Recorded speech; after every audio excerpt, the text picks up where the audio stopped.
السلام علیکم ورحمۃ اللہ وبرکاتہ۔ عربی کورس کے نئے لیسن میں آپ کو خوش آمدید کہتے ہیں۔ اردو زبان میں جب ہم کسی چیز کی طرف اشارہ کرتے ہیں تو قریب کی چیز کے لیے یہ کا لفظ استعمال کیا جاتا ہے اور دور کی چیز کے لیے وہ کا لفظ استعمال کیا جاتا ہے۔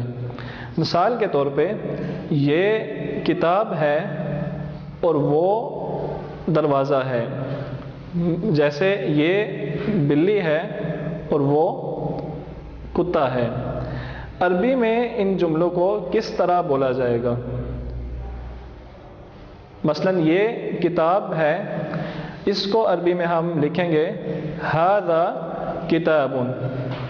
قریب کی چیز کی طرف اشارہ کرنے کے لیے عربی میں ھذا کا لفظ استعمال کیا جاتا ہے۔ اس لفظ کو اسم الاشارہ کہا جاتا ہے۔ مثلا یہ قرآن ہے، اس کو ہم عربی میں بولیں گے ھذا قرآن۔ یہ درخت ہے، اس کو عربی میں بولیں گے ھذا شجر۔ یہ لڑکا ہے، اس کو عربی میں بولا جائے گا ھذا ولد۔ آپ دیکھ رہے ہیں کہ عربی زبان میں ہے لفظ کے متبادل کوئی لفظ نہیں ہے۔ یہ لفظ انڈرسٹوڈ ہوتا ہے۔ عربی جملے کی بناوٹ اس لفظ کو ظاہر کرتی ہے۔ اگر آپ اس جملے کی بناوٹ پر غور کریں تو آپ دیکھیں گے کہ یہ جملہ دو الفاظ پر مرکب ہے، دو الفاظ سے مل کے بنا ہے۔ سب سے پہلے اسم الاشارہ آتا ہے۔ یہ جملہ دو الفاظ سے مل کے بنا ہے۔ مثلا ھذا ولد، سب سے پہلے اسم الاشارہ آتا ہے اور پھر وہ لفظ جس کی طرف اشارہ کیا جا رہا ہو وہ لفظ آتا ہے۔ مثال کے طور پہ اس جملے میں ولد لفظ کی طرف اشارہ کیا گیا ہے۔ ولد کا مطلب لڑکا، ھذا ولد وہ لڑکا ہے۔ تو سب سے پہلے اسم الاشارہ استعمال کیا جاتا ہے جیسے ھذا، اور پھر وہ چیز اس چیز کا ذکر کیا جاتا ہے جس کی طرف اشارہ کیا جا رہا ہو، جیسے مثلا ھذا کتاب، ھذا کرسی، ھذا باب وغیرہ۔ دوسری بات یہ ذہن میں رکھیے کہ جس چیز کی طرف اشارہ کیا جا رہا ہو وہ چیز ہمیشہ نکرہ استعمال کی جاتی ہے۔ نکرہ کا مطلب یعنی اس چیز کے اس لفظ کے ساتھ الف لام نہیں استعمال کیا جاتا۔ اور تیسری چیز یہ ذہن میں رکھیے کہ جس لفظ کی طرف اشارہ کیا جا رہا ہو وہ لفظ ہمیشہ مرفوع ہوتا ہے۔ مرفوع کا مطلب کیا ہے؟ مرفوع کا یہ مطلب ہے کہ اس لفظ کے آخر میں ہمیشہ پیش آتی ہے، ہمیشہ دو پیش آتی ہیں، کیونکہ یہ لفظ نکرہ ہوتا ہے اس لیے اس لفظ کے آخر میں ہمیشہ دو پیش آئیں گی۔ مثلا ھذا کرسی، یہ کرسی ہے۔ اس جملے کو ہم یوں نہیں بول سکتے ھذا الکرسی۔ کیوں؟ کیونکہ کرسی لفظ جو ہے وہ ہمیشہ نکرہ ہوگا اور نکرہ کے ساتھ الف لام نہیں آتا، اور نہ ہی ہم اس جملے کو ایسے بول سکتے ہیں ھذا کرسیٍ یا ھذا کرسیان۔ یہ بولنا بھی غلط ہوگا کیونکہ یہ لفظ ہمیشہ مرفوع ہوتا ہے، یعنی اس کے آخر پہ ہمیشہ پیش لگائی جائے گی۔ تو اس کا بولنے کا صحیح طریقہ یہ ہے ھذا کرسیٌ۔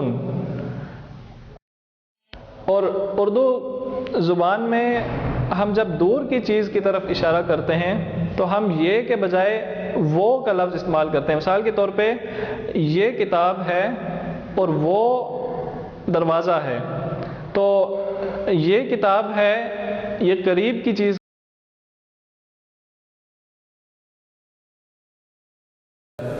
عربی زبان میں بھی دور کی چیز کے لیے الگ لفظ بولا جاتا ہے اور قریب کی چیز کے لیے الگ لفظ بولا جاتا ہے۔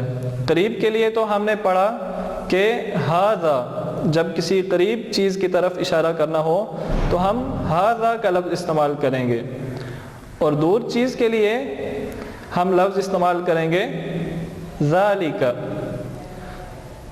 تو ذالک کا کیا مطلب ہوا؟ وہ۔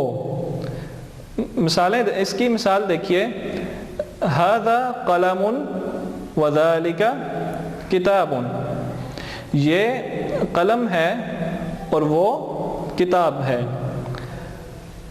ھذا کرسی وذالک مکتب، یہ کرسی ہے اور وہ میز ہے۔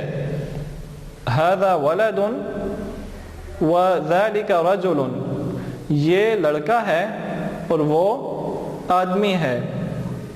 ھذا طالب وذالک استاذ، یہ طالب علم ہے اور وہ استاد ہے۔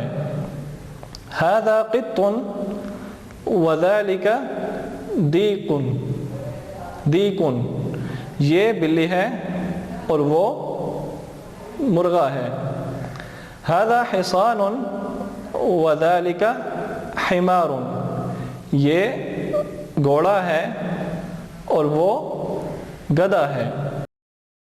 اردو زبان میں مذکر یا مؤنث چیز کی طرف اشارہ کرنے کے لیے ایک ہی قسم کے لفظ بولے جاتے ہیں۔ مثلا اگر کوئی لڑکی ہے یا کوئی لڑکا ہے تو اس کی طرف اشارہ کرنے کے لیے ہم ہمیشہ یہ کا لفظ ہی استعمال کرتے ہیں، اور اگر دور ہوں تو ان کے لیے وہ کا لفظ استعمال کر دیا جائے گا۔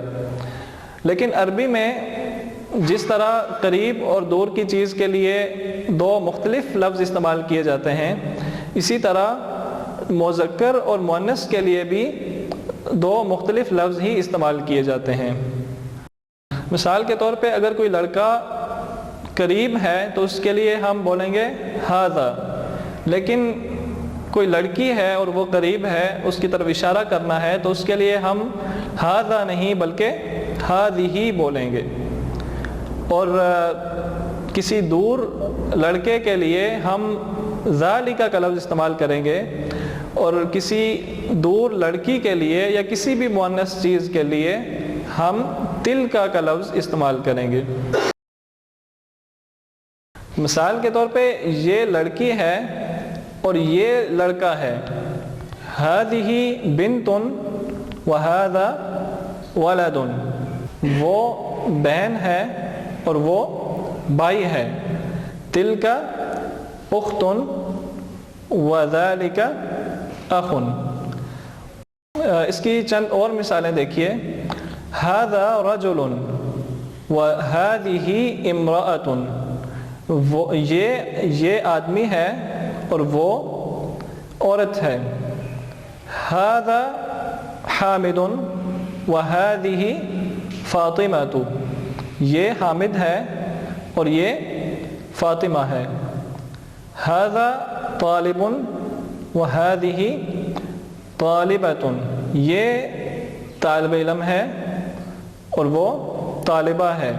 اسی طرح ھذا حسن، یہ حسن ہے۔ وتلک آمنۃ، اور وہ آمنہ ہے۔ ذالک معلم، وہ معلم ہے یا استاد ہے۔ وتلک معلمۃ، معلمۃ، اور وہ استانی ہے۔ تلک مدرسۃ وذالک مسجد، اب یہاں پہ مدرسہ کے ساتھ تلک کیوں آیا اور مسجد کے ساتھ ذالک کیوں آیا؟ کیونکہ مدرسہ مؤنث ہے۔ اس کے مؤنث ہونے کی کیا علامت ہے؟ آپ نے پچھلے لیسن میں یہ سیکھا تھا کہ کسی لفظ کے آخر میں جب گول تا آئے تو وہ مؤنث ہوتا ہے۔ تو کیونکہ مدرسہ، مدرستن، اس کے آخر میں گول تا آیا ہے، اس لیے یہ لفظ مؤنث ہے۔ تو مؤنث لفظ کے ساتھ دور کے لیے ہم تلک کا لفظ استعمال کرتے ہیں، اور مسجد کے ساتھ کیونکہ مسجد مذکر ہے ذالک کا لفظ استعمال کریں گے۔ تو تلک مدرستن وذالک مسجدن، وہ اسکول ہے اور وہ مسجد ہے. ھذا دکان وتلک مکتبۃ، یہ دکان ہے اور وہ لائبریری ہے. آئیے چند اردو جملوں کی عربی بناتے ہیں. مثال کے طور پہ ہم نے اگر یہ کہنا ہو کہ یہ پینسل ہے تو ہم کیسے کہیں گے؟ ہم کہیں گے ھذا قلم، یہ پینسل ہے. اور ما ھذا، یہ کیا ہے؟ ما ھذا، یہ کیا ہے؟ ھذا جوال، یہ موبائل ہے. اور اگر ہم نے یہ کہنا ہو کہ یہ کتاب ہے، یہ کتاب ہے، تو ہم کہیں گے ھذا کتاب. اور کاپی کو عربی میں کیا کہتے ہیں؟ دفتر. ھذا دفتر، یہ کاپی ہے. ھذا دفتر وھذا کتاب وھذا صفحۃ. کیا یہ لفظ ٹھیک ہے؟ ھذا صفحۃ، نہیں، یہ لفظ غلط ہے، کیونکہ صفحہ لفظ مؤنث ہے. صفحہ لفظ مؤنث ہے تو اس کے لیے ہم ھذا کا لفظ استعمال نہیں کریں گے، بلکہ ھذہ کا لفظ استعمال کریں گے. ھذہ صفحۃ، یہ صفحہ ہے.